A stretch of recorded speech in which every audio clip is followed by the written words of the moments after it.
Bismillahirrahmanirrahim. A very prominent misconception about Islam and women is that it is considered that whenever a woman has to travel, she must travel with a mahram. And in this regard, we often come across the issue of Hajj, in which a lady, whenever she wants to go for Hajj, she has to arrange for her mahram.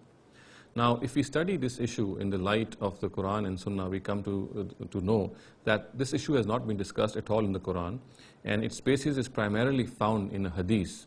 And there are, of course, a number of narratives which say, I'll just read out to you one representative narrative in this regard. It says that, لا يحل لامرأة تؤمن بالله واليوم الآخر تسافر مسيرة يوم وليلة إلا ما ذي محرم عليها. It is not permissible for a woman who believes Allah and the last day to travel a distance for 1 day and 1 night without a mahram with her.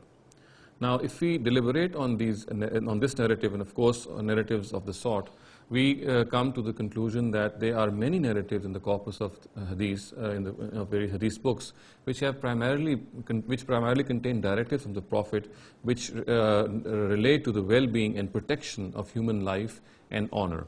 Now, if we study the Arabian society of those times, we would know that the Arabian society was actually a strife-ridden society in those times. And it was not a safe journey for a lady to travel alone.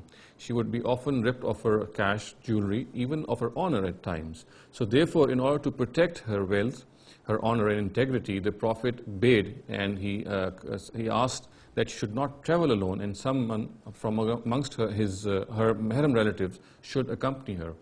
So we come to the conclusion that these narratives primarily deal with the protection and well-being of a lady, and whenever this is not guaranteed, of course, she should take a mahram along with her.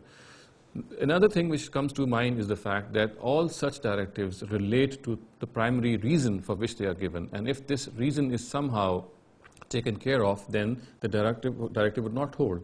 For example, if we come across journeys in which a woman's life and of course her honor and her wealth are considered to be protected, then of course she would not require to travel with a mahram. So there can be a lot of journeys, and we of course know that in present times also there are journeys. For example, if we travel by air, then the extent of protection which air travel provides a lady is so much that she would not require a mahram for her. So what needs to be considered is that all such directives relate to the primary reason for which they are given. Today, if we think that a lady can still be protected if she travels alone, then this condition is not an eternal condition and it can be stripped off. أقول قولي هذا واستغفر الله لي ولسائر المسلمين والمسلمات.